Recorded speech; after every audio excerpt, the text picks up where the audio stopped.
In Los Angeles, we housed 27,000 people last year. That's massive, but the public sees homelessness growing. You can't have rational discourse without facts or evidence. Trust is going to be one of the most significant assets, because now you see something online or you hear something and you have to go and look at 2 or 3 sources to see if it's true. Elected officials don't want to spend money on solutions that don't work. They oftentimes want evidence of what works in their community. They don't necessarily think that things translate from an LA or a Miami. We know supportive housing works. We can say, if you design your system this way, you will not have 20,000 people living outside. Wait for it, I'm going to do a drum roll. Then you develop a storytelling campaign to get that out, because then you have the research to back it up. Research has also shown that there's so many people in America who experience homelessness at some point, that it's very much a common experience. I don't know if we lean into that enough. When we're doing the research, are we asking the right questions? And why are there people still outside if we have the solution? For those of you listening, I am waving my arms. An opportunity here, if you could call it a silver lining, is...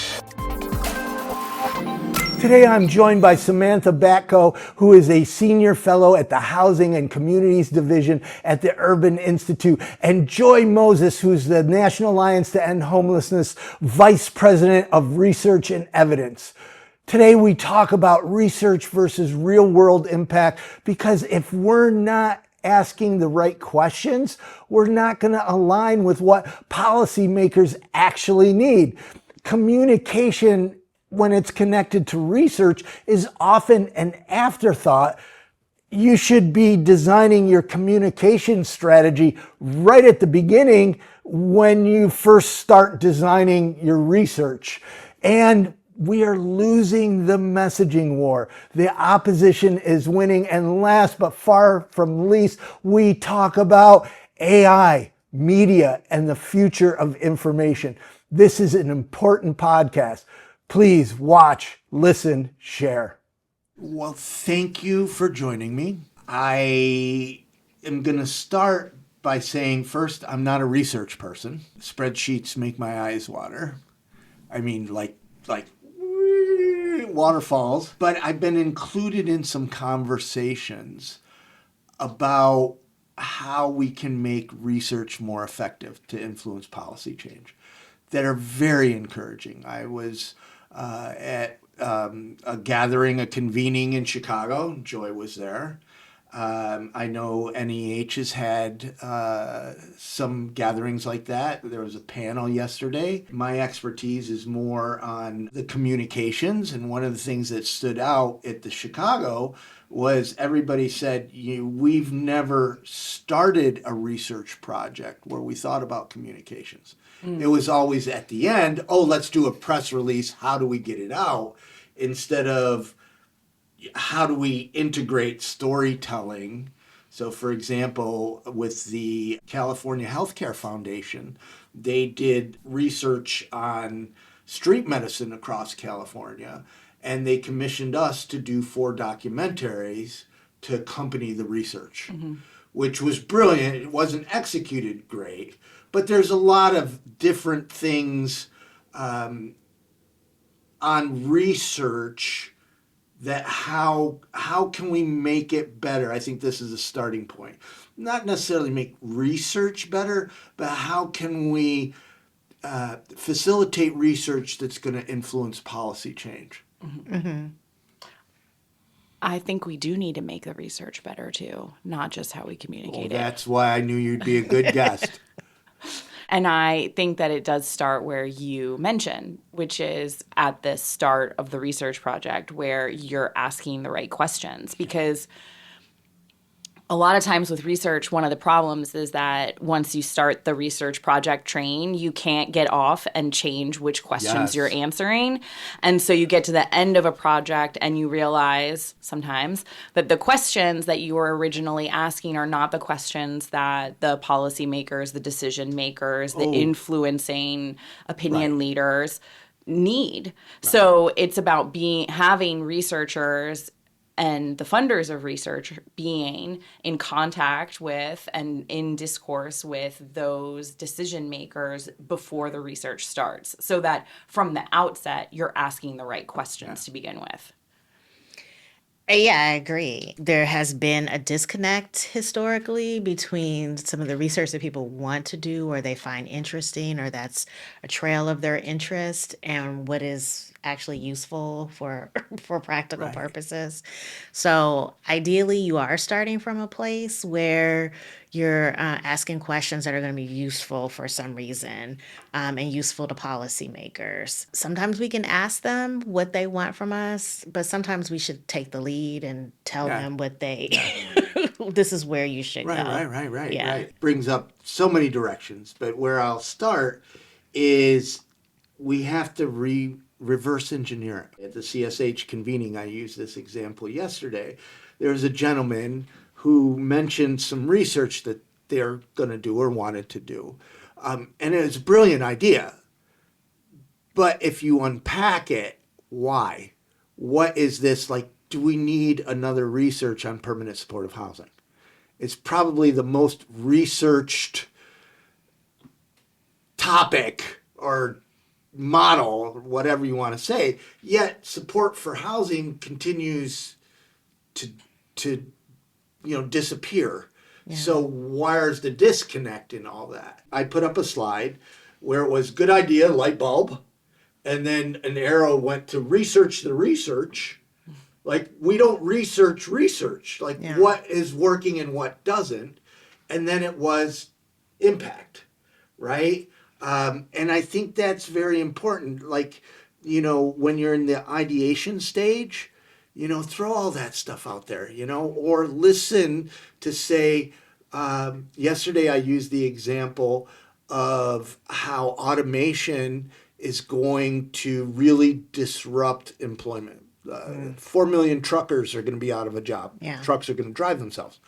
That's coming. It's going to influence homelessness. Is anybody researching it?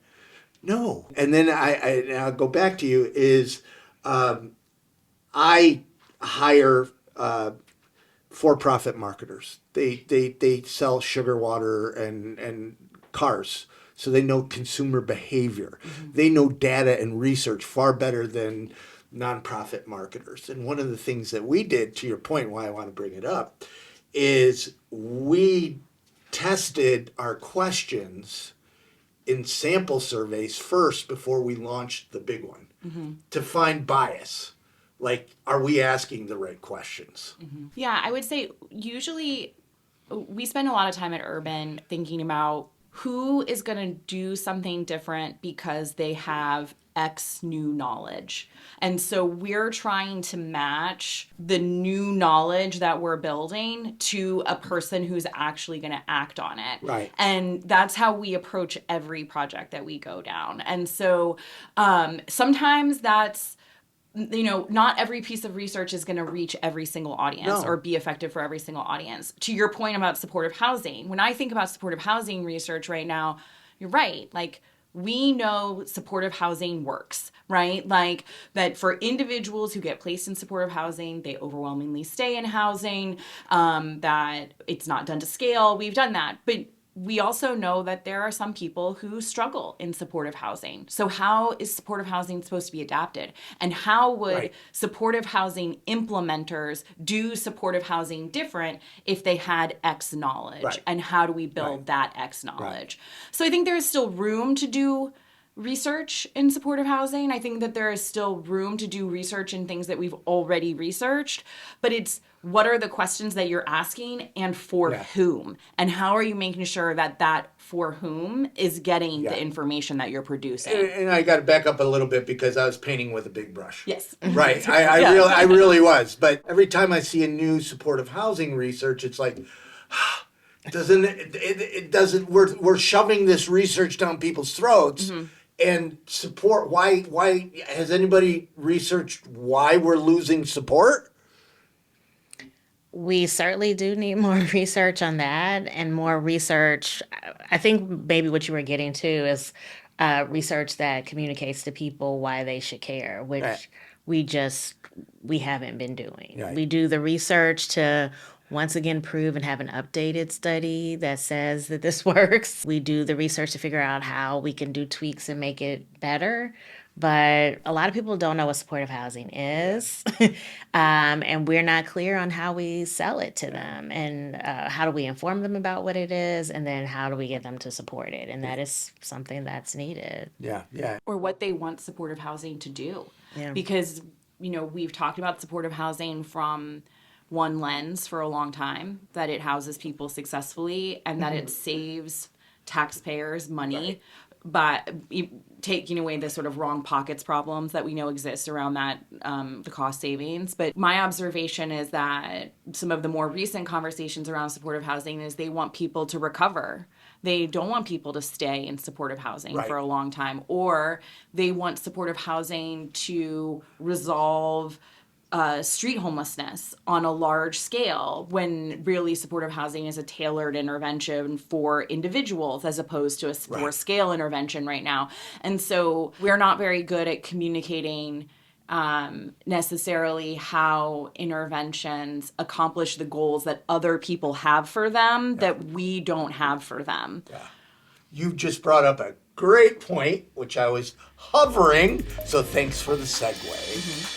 As homelessness grows, people are getting frustrated and they're pushing for laws that criminalize homelessness, which will only make the problem worse.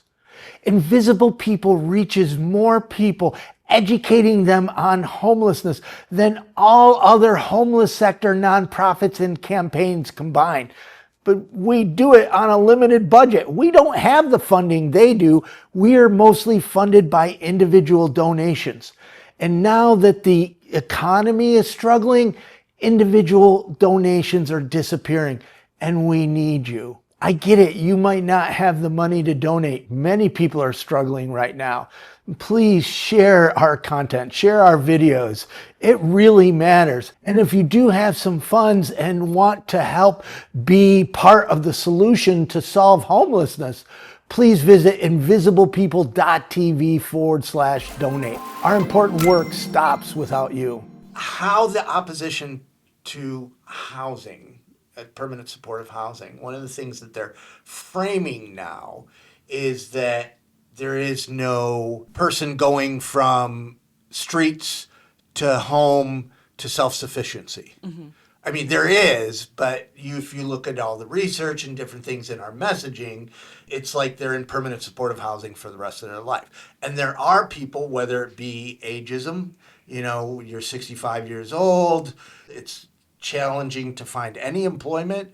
I like to use a story of a gentleman I met in Chicago whose name is Muhammad. He is missing an arm, and he did 6 years and he was a felon. He did 6 years in prison and he was a felon. So in Illinois, there's no individual welfare. So his choice is panhandling, right? Or committing crimes and going back inside.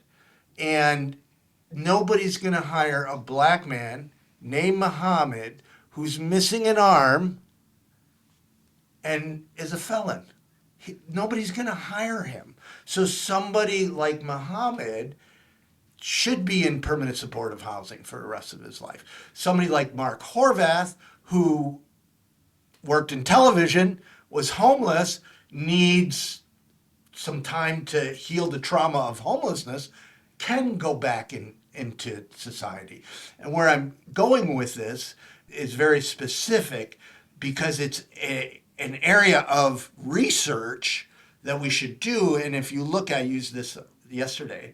So if you look at Cicero Institute, don't look too long, get you mad. They do this with all their research, it looks like, from the outside. I'm just going to use this one example, is they first research what is an emotional topic that is going to just really get to people. It's something that it's just going to people rile with sex offense history. Exactly. So they research, it's sex offenders, which is, people that commit crimes against children so horrible, right? So then they Well, go. to be clear, it's not only that. Right. I mean, that the part of the issue is that the sex offender registries are much broader than that, and I'm not an expert in it, but it has created a housing crisis. Yeah, we actually covered that in another podcast, and you're right. They're painting with a big brush, but it works for what they're trying to do, which is their agenda to push for criminalization, right? But what they did is they first researched what is the one topic. Sex offenders. Okay, now let's research messaging and figure out research that could reinforce our agenda. So they do reverse engineer it for a particular advocacy outcome. Yes. But I think we do that as well. Okay. We are speaking to an advocacy outcome of you want to help people, and there is a certain group of people in society who are interested in helping people and seeing that they get the supports that they need. We've heavily leaned into that as a field. And there's room for adding to that, but that is part of what we do, is that we sell a sympathetic view of the population being served, and we say we do a good job of outlining what we're doing to help that group of people and why that's good for society. And that's still an important part of the story. But there's a lot of people who don't care about that. So they care about things like, do I see homeless people? Do I feel safe? Not that the other folks don't care about those questions either, but they care about additional questions that are top of mind when they think about our issue that we don't address as well. They do some analysis. I wouldn't necessarily call what they do research. They don't do data collection, Right. from what I've seen. Oh, it's marketing. Yeah, and they do a lot of what we would call research translation or interpretation. We do that too. We, working in policy spaces, we're always translating research into something different. And to Joy's point, we're all coming from a point of view or an agenda, if you like, of what we're trying to accomplish when doing that. I think there's a difference, though, when research is misinterpreted or taken out of the context in which it was done. So, for example, Cicero has taken urban research and they cherry pick it. They use pieces of it that are not statistically significant. So, like, they take something that we say there's no statistical difference here, and they use it as if there is. They've also taken some California Policy Lab pieces out of context to the point where California Policy Lab has actually put disclaimers on some of their papers saying that it's being misused. Right. And so I think that it's important for us to clarify the difference between, like, the misuse of research versus, like, whether or not the research itself is not helpful or is bad. Right. They're void of integrity. I'm just going to say it. And they have tried to connect with me, and I've publicly said, I love difference of opinion, and that's how we learn and grow. But without integrity, you can't have those healthy conversations. But anyways, I think one of the issues, as I pivot here, one of the issues is, and I'm going to go, we interviewed Jennifer Ho this morning. Wonderful. It was wonderful. And she was adamant, evidence shows permanent supportive housing works. Full stop. Evidence shows. It's there. It works, right? We're now in a space where it's about ideology. It's not so much about facts. It's not so much about research. And I don't know if we have an answer for this in this particular conversation, but that's one of the big changes is we've moved away from, evidence to now ideology. I have heard this a lot, that evidence doesn't matter anymore. One, I would hope that we would all come back around to a place where it was obvious that evidence did matter. But I also think that you can't have rational argument, and I don't mean arguing like in a conflict way. You can't have rational discussion without facts or evidence. And to Jennifer's point, supportive housing does work at the thing that it was intended to do, which was house an individual. I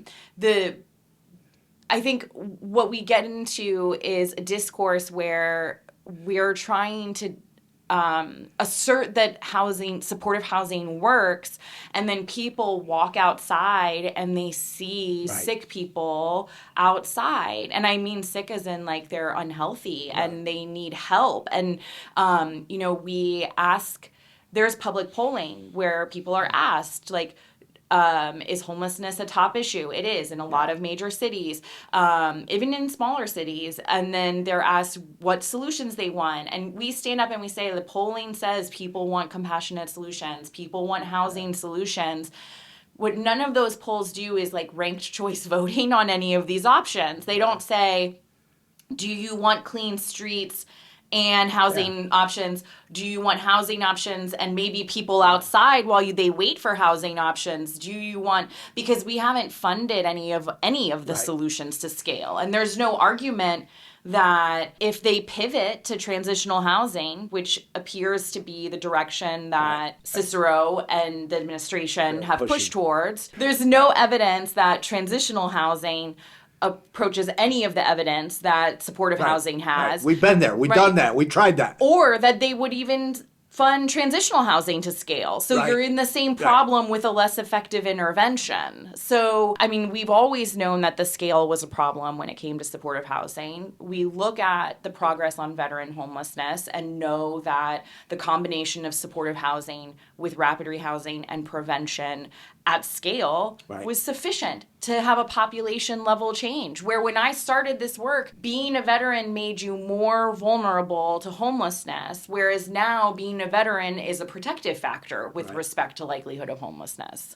So there's a lot of pieces to this conversation, but one thing I often say to folks who say that evidence doesn't matter is it doesn't matter to some people. And they usually are thinking about a certain group of people and they know that evidence doesn't matter to those folks.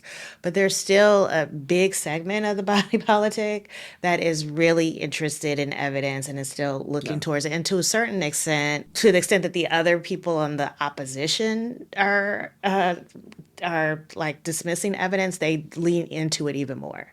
And I think that that's something that could grow. There's no doubt that our field hasn't done the greatest job of expressing the degree to which we're underfunded. I think that is something that we need to invest a lot more time and effort into. I can't tell you how many times I've had conversations with folks in just various contexts who just say, you all are failing at your job, when I tell them what I do, because they know that there's been investments made, but they still see people experiencing homelessness. And when I start to tell them some of the numbers that I know about how few people systems are able to actually house, they're astounded. They just don't know. And so that's a failure on our part, that we're not communicating effectively and have the data to appropriately exhibit just how much we're underfunded. And I would say too, like, I think that the government reporting that it happens, like with the AHAR, it doesn't do a good job of getting to that exact point. Explain how the AHAR. Oh, I'm sorry. The AHAR is an annual report that's done by HUD. It's a very lengthy report with a lot of Excel spreadsheets and charts. And it's just a lot of overwhelming information, but it doesn't quickly and succinctly say that thing, which is this is how many people are homeless, this is how many people systems can afford to house, and this is the difference, and we're not making the progress we need to get there, because that's what Congress needs to know. I also think that, to Joy's point, there are important audiences that still care what the evidence says, even if, to your point, like, not everyone does still. Like, a lot of times local and state elected officials are the people who take the brunt of the blame for not just homelessness, but any sort of thing that happens, in their view, negatively in their community. And they don't want to spend money on solutions that don't work, because if they don't work in their community, they're going to be blamed for them. And so they do want evidence. They oftentimes want evidence of what works in their community, which is a little bit more complicated. They don't necessarily think that things translate from an LA or a Miami or a San Francisco. But I think that when you get down to the level of who's making the decisions about where to spend the resources, they're still interested in understanding what is worth the resources they're going to spend. Well, you guys have given me another pivot. So I believe truth matters. I believe truth matters. In fact, it's a little bit of our tagline. We try to make the truth louder. I think we have an issue living in a post-truth world right now. Don't know how to change it. Hopefully the pendulum will shift and we go back. But where I think this is important, and I'll tie it back to targeted research, is again, and how we started off, reverse engineering. And my, you know me, it's my lens is communication, messaging, framing, audience building, right? So you both made great cases for storytelling because you have the evidence, and now how do we get it to the public or to the stakeholders or to the politicians in a way that they understand it and they'll repeat it. So right now there's several, but there's two really dominant messages that the opposition to housing are hammering. And one kind of goes along with this whole fraud thing, right? This is, but it's, you know, NGOs want homelessness to grow, right? It's the homeless industrial complex. They're making money off of it. For every $100 increase in median rent, homelessness increases by 9%, right? NEA, your research, 19,000 new people entering into homelessness each and every week. And I think that's a little old, so it's probably 22,000. That's the problem. Nonprofits are, I'm going to have a little passion here. Nonprofits are doing better than they ever have. In Los Angeles, we housed 27,000 people last year. That's massive, but the public sees homelessness growing, so the messaging, the opposition says of, you know, they're NGOs, they're grifters, and it fits into this whole national fraud thing, NGOs. The other one is the push for forced treatment. They're framing homeless people as drug addict criminals. And they're winning on both sides. So Community Solutions did some really great research. I've met with the marketers that did this, and 67% of the public supports forced treatment. 62% of them are Democrats. 71%, this one kills me, 71% believe that homeless people should be accountable. But earlier you were talking about asking the right questions and the follow-up or whatever. They did focus groups. And one was really interesting because it was left-leaning, altruistic, compassionate people. And I don't remember the exact question, so this is a paraphrase. If there was affordable housing available, who should get it? And they gave a list, like, you know, single moms, families, low income, none of them selected homeless people. And that's pretty significant. So where I'm going with all this is, if you look at research, and my whole thing is messaging and communication, you would want to either through data to say, you know, hey, we're housing more people than we ever have, you know, to tell the other story, to tell the truth, to counter that misinformation and propaganda that I've been doing this for 30 years. Yeah, there's some people I've met that I would never go bowling with, but they're doing the best they can to solve homelessness. And I've never met anybody that's grifting that wants homelessness to grow. That's just such bullshit. Sorry. Yeah. And it's our podcast, and I'm apologizing for swearing. I'll say I've never met anybody who is grifting either. Never. I mean, you occasionally read in the newspaper, read in the newspaper. I'm dating myself. You occasionally see a story, but then you have Enron, right? Bernie Madoff, the Trump family, rich white people have ripped off Americans far more. Anyway, you get the point. Yes. Yes to a lot of that or all of it.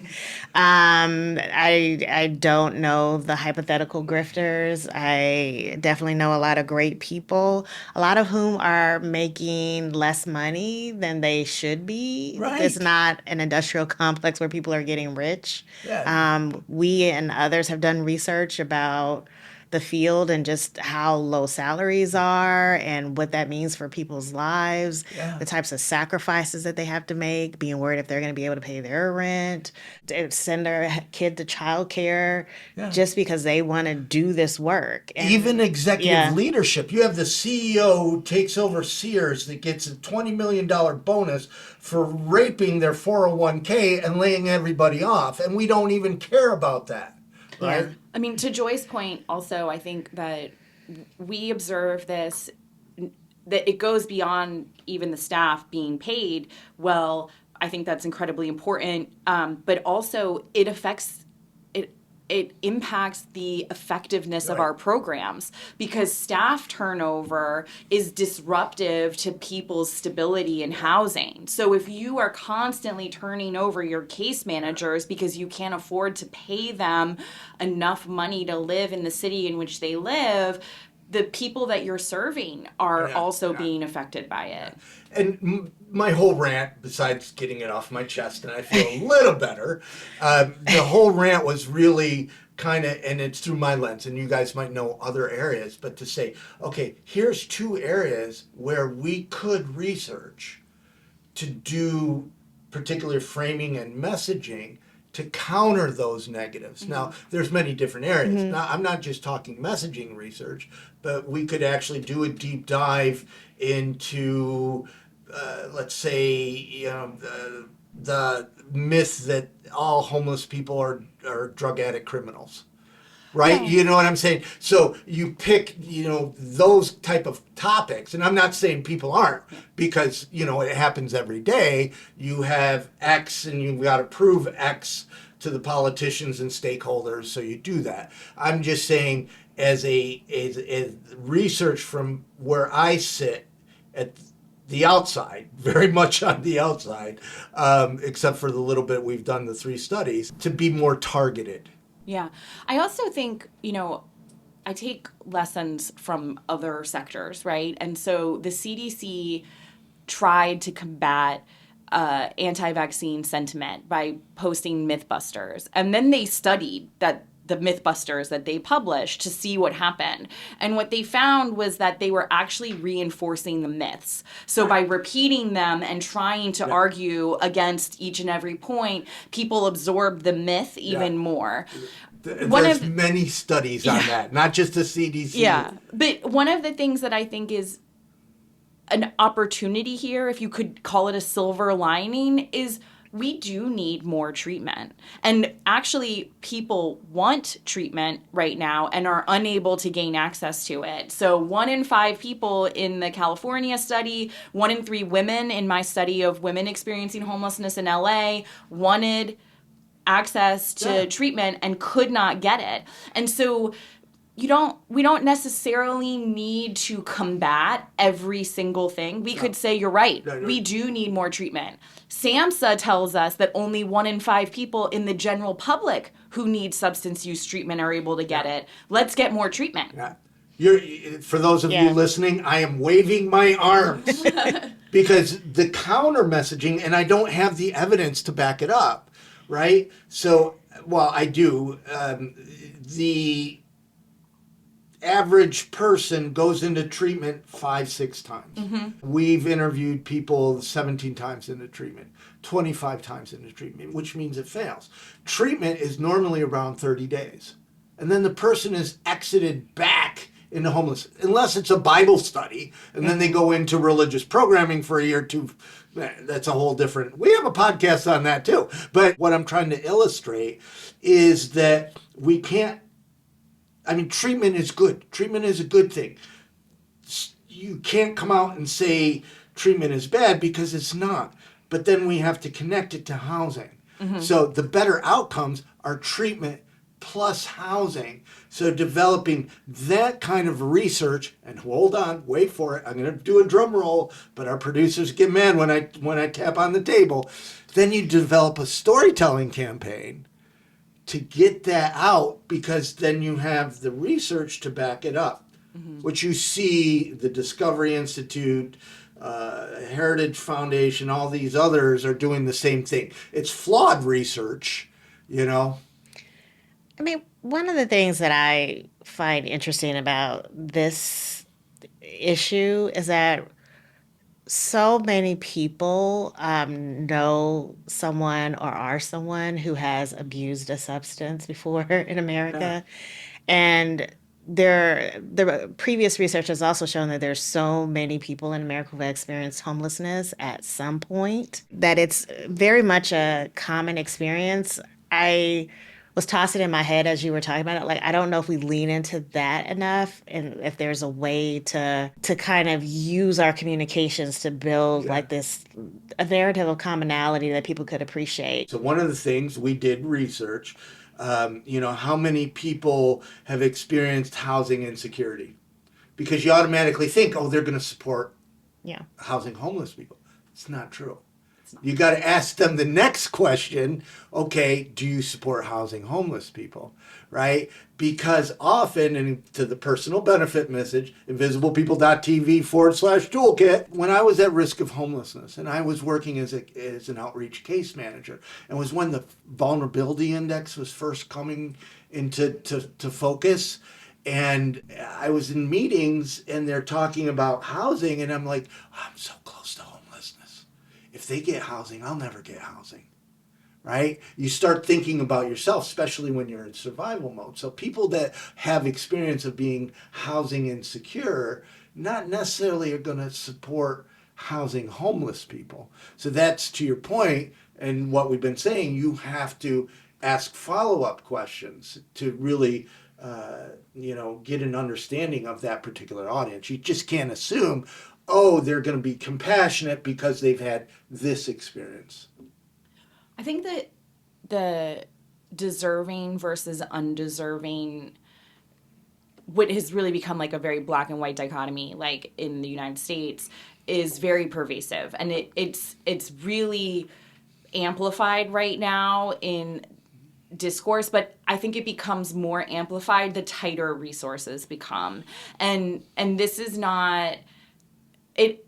I do focus groups and data interviews with people who are currently experiencing homelessness, have formerly experienced homelessness, and everybody has opinions about who should or should not be getting access to resources.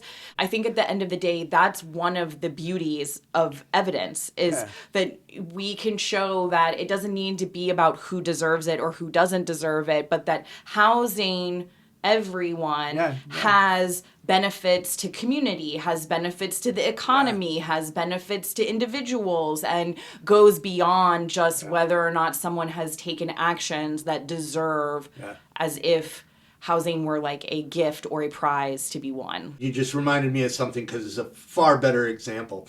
Anybody that has worked outreach and you're working, let's say, a park that has a parking lot where there's people living in their vehicles, and then there's people living in tents.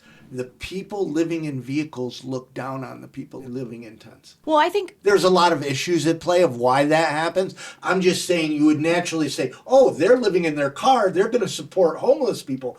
Not necessarily the truth. But some of the most generous people I've ever met in my entire life are people who have been currently experiencing homelessness. And they have said things like, I know I need housing and I need help too, but, so-and-so is in her tent with her child and, she really needs it. And, I told the outreach worker 2 weeks ago that she really needed housing now. And I think that, it's true that when there is survival and just making it through the next day with food without being attacked, without violence, things like that, it can be very hard to be thinking about others. But the most generous moments I think I've seen in my entire life have been people who were currently I'm not going to argue that. I'm just saying that we can't assume just because somebody has had an experience that they're going to be compassionate. And there's other factors here about the features of Oh, yeah. our culture. I think there's just a general belief that if like you said, that if that person gets something, then that means that it impacts me. That there's just like a general view that we all can't jointly have everything that we need in a society. It's that if that person gets something, then I somehow lose. That's Yeah. a cultural feature. And then there's racial politics in this conversation Yep. and stereotypes about different people that go into the deserving conversation. There are a lot of people who just are hardwired to believe that black people are less deserving, they're more lazy, whatever type of stereotype Right. that is uh, is intertwined with our work in Yeah. ways that sometimes we don't acknowledge, and that Does makes it difficult does to. anybody in it research that? Um, Trying to bring it back to the original conversation, but that's what I'm yeah, saying is being very targeted to answer some of those questions because they're deeply rooted harmful paradigms. yeah. I think it would be great to have more research along those lines, maybe even more so. How do you if are there ways to counteract Yeah. that? I think there's been some research in other spaces where people try to think about ways to frame things and they get different reactions, but we haven't done Yeah. that as much in And the it United depends on States. funding. A funder has to, Yeah. you I know. also think the systems that people are moving through are shaping them too, including the homelessness response system. We're only like 10 to 15 years removed from when our system was predominantly transitional housing. And we could be going back there. But in those systems, people were earning their right to housing. They were moving through. And so, for people who have had repeated episodes of homelessness or spent prolonged periods of time experiencing homelessness, they have moved through a system that treated them that way. Yeah. And we know from the research that we've done that people have experienced the biases and the racism and the sexism and the Yeah. ageism that you're talking about, Joy. And that affects the way that they trust the system, the way they trust providers, the way they approach seeking help, and really create even more challenges for everybody than anyone deserves. So we're probably getting close to the end.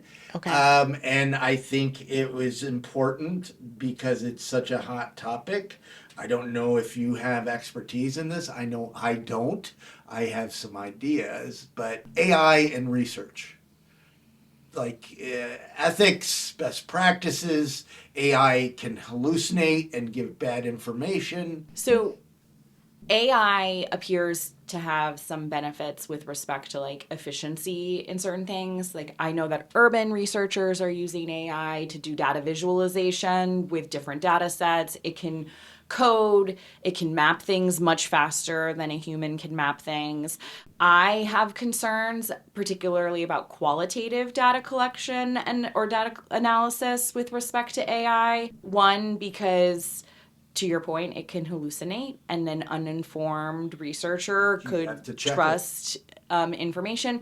I also think that as a qualitative researcher myself, that you learn so much from analysis, and that if we move to a space where computers were doing all of our analysis for us, we would not have those same learning opportunities. I think those are some good points. I guess just in general, caution is key. Yeah. Like, I think we should keep exploring the ways that it could help us do our work better, but just be mindful of the unintended consequences. Yeah. I know I'm saying something very simple, but I think it applies Yeah. across all the different spaces. I think there are, on the other end of it, as far as people having access to our research, I'm a little concerned about the AI because there's far too many people just reading a summary and not looking at underlying sources. I worry that people are going to start missing the work that we do or Right. other important studies, and that it's just going to be summarized for them by companies that may have their own Agenda. biases and Right, right. agendas. So I guess for people who are reading information or looking into these topics, I just hope that they continue to Yeah. look at underlying sources and still try to spend the time doing that type of work. Well, it's a tool. Yeah. And if you use it as a tool, not as like everything that comes out of it is the truth, because it's not. It can help you in certain areas. This morning, I'm trying to do some YouTube titles, and I ask it for 10 search engine optimized titles, and then I pick through and I, kind of mix and match, and then I play around. So it helps significantly, but human oversight, if you would, is so important. And then you have to test. Then I put the top 3 up, test, and see what people click on, because AI, as smart as it is, still can't predict humans. I think what you just said, and I talked about it yesterday, and this is a little bit different, although related. The biggest issue nonprofits or for-profits are going to have is we're moving away from search to answers. So it used to be, how many homeless people are in San Diego? And it would come up with links, and you would have to click, right, to find the answer. Now, Google Gemini gives you it right there. So I can tell you, as someone who looks, we're a news publisher. I look at our data all the time, and it's just tanking because people aren't going to the websites. So that's going to hurt donations, getting volunteers, building email lists, or getting your research out to the public. Because if it's not in Gemini, Claude, or ChatGPT, will it be found? And then who is providing that information, right? Is it Fox News? Is it CNN? Well, even CNN now. I mean, what is the integrity of the answers that are coming out of ChatGPT? So I was doing some research, and one thing that we've done is we've started writing more of our content as answers, because it's supposedly the chatbots will pick it up more as an answer. Wow. So, yeah, right. And it's changing. So tomorrow really everything's changing really fast. Yeah. But it's something to be aware of. And I talked about this a little bit earlier. We're going to see significant disruption in employment because of automation. Whether it be, I personally love Waymos. Self-driving cars. There's no driver. It's my preferred way to ride around. Alex and I did one in Atlanta 3 weeks ago. She has a video of it. It's her first time. It's great. The first time's a little nerve-wracking. So, whether it be Uber, whether it be trucks, 4 million truckers are going to be out of job. I've been in an airport where there's a robot sweeping the floor. There's now robots to clean toilets. So as employment, like computer science, might increase because of automation, the jobs that people use to pay rent month to month, are going to disappear. And we're not looking at that. And believe it or not, I've been talking about this for 3 years, even before all this. So these are areas where I believe research could come in and say, hey, if this happens, this is how much it could increase homelessness, and we have to start making changes now. Yeah, well, and I think that I'm not an economist. That's certainly an economist's job. Right. I have colleagues who are economists. I'm going to ask them to do it when I get back. Good. That's why I'm planting the seed. We've done this in the past. Economists have looked at, during the COVID-19 pandemic, there were economists who projected how much they expected chronic homelessness to go up as a result of the employment changes associated with COVID-19. People certainly made that argument back in 2008 and 2009 with respect to the Great Recession that resulted in significant, both instances resulted in significant resource investments in policy solutions for that. Now, they were both short-term, and this would sort of signal a much longer term economic shift. But certainly it's a very important question. Yeah. I think it's an important question. I think maybe it hasn't been so much of a focus of people who are focused on homelessness research, because I think some things always feel like, well, that's that other guy's job. Hopefully that other guy knows that, or we should be building bridges to those other guys who focus on that type of research, because that is a concern. We wouldn't want the issue to be left behind, but the massive impact of these changes is definitely going to be studied, and resulting unemployment and disruptions to life, I'm sure. And I don't think the affordable housing crisis will be fixed anytime soon. Well, and not to pivot maybe a lot, but Pivot. one of the things that when you were talking, it raised for me was sort of the idea of like reliable narrators, reliable sources, and how you remain a reliable source when everybody is looking at computer answered questions. And that's something that I think we need to think about too, is like how we remain a high quality, reliable information provider to policymakers, decision makers in that time. I said this earlier, and she usually edits out when I repeat things, so hopefully she'll leave this one in because it's relative to both conversations. When I teach messaging and communications, one thing that I end with is trust, because we're living in this post-truth world, and trust is going to be one of the most significant assets.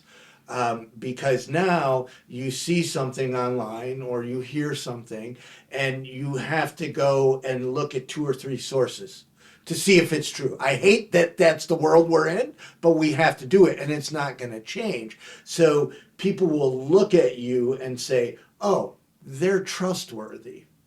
And I say this as the homeless sector, we often like to spin a little bit. You know, we're ending homelessness, we did it, and doing gimmicks. And we need to be more authentic because the public has already lost trust in us. And the opposition, as we were talking earlier, is hammering, they're grifters. You know what I mean? They're getting people to distrust us even more.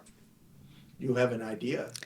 No, I've worked in homelessness, and I've also worked on other issues related to poverty. I think people who do advocacy in all spaces, not just ours, it's advocacy. They're putting their best foot forward in order to advance their position. It's a little bit different from research. Research should be less of that. And I think we have to be mindful of being less of that and presenting the facts that need to be told. But yeah, I guess that's how I would respond to what you're saying. But advocates are gonna do what they do. Yeah. And I think advocates are often like speaking a simpler message with a specific goal behind it. Whereas as researchers, I think we need to be able to speak hard truths to all audiences and really stay centered in the facts that we know and that we have an evidence base for. I think our field has been a little reluctant to talk about some of the hard truths, but I think sometimes talking about those things is helpful because it gets us what we need. Like, we sometimes avoid saying that everybody doesn't get all the services that they need because we think that makes us look bad. Right. But you should talk about that because you need to talk about how these folks need more services, and this is what we need to do to serve people better. So I do think we should lean into that, whether you're an advocate or a researcher or whatever, to contribute your part to the story. Yeah, just in general, I think we have a lot of work to do. This last several years has been a big wake-up call, but I think that we can do it. I think we're on the right side of this story, and we just got to keep pressing forward until we get what we need for people experiencing homelessness. When I first started Invisible People, I was highlighting the stories of people still homeless because nonprofits were highlighting the stories of people they housed. Both are important. Yeah. I was doing the stories they can't do, but the sector didn't like me because they thought I'm highlighting the mistakes, the failures. And I'd be like, have you driven down Sunset Boulevard? People see homelessness, right? And what I have learned is the stories of people that are success stories validate the work. We can house Jim. We can house Jose. We can house Mary. And the stories of people still outside, popcorn, Sam, whatever, they build the empathy in people to say, oh, we need to get them help. So both are important. But when you said we don't want to talk about mistakes, but we need to feature, how we need to be authentic so that we can fix what's not working. It's not Go not ahead. necessarily mistakes. It's just Right. some of the things that it's like if you invited someone over to your home and it's not perfectly clean and everything's not Right. perfectly functioning, you might feel embarrassed, but that's normal. And that doesn't Right, that doesn't you shouldn't have to hide those Yeah. things. I think you said something important, which they're both important, both and. And I think that this, to have a full circle moment, brings us back to where we started, which was when we're doing the research, are we asking the right questions? And we need to be answering questions, to your point, of like, what is happening to the people who are still outside? And why are there people still outside if we have the solution? And how can we make measurable progress and demonstrate that we can resolve unsheltered homelessness effectively and have numbers for that? Not just say, we know supportive housing works for individuals. We can say, if you design your system this way, you will not have 20,000 people living outside in Skid Row. But you have to go from the beginning at the outset saying we're going to measure reductions in unsheltered homelessness, not just what happens to the few individuals that get plucked out of that situation and placed in housing. And I think that that is part of being that reliable narrator, is that you can say, this is where we have made progress and how we have done it, and this is where we've been effective, and these are the areas that we still need to figure out because it's not working the way we want. And it doesn't mean that the underlying solution of housing is ineffective. It means that we need housing with adaptations. People who have aged outside need a different solution with respect to supportive housing than people who have just recently lost their jobs and have transferable skills to another sector. Yeah. And to your point, and I'm encouraged, these conversations are happening not just in research, but in other areas. We're actually looking and saying, how can we improve? And that's encouraging. Mm-hmm. Mm-hmm. Researchers always want to improve everything. Are you sure? Yes. Is there research on that? Yes. Thank you very much for joining us. Thank you for having me. Thank you.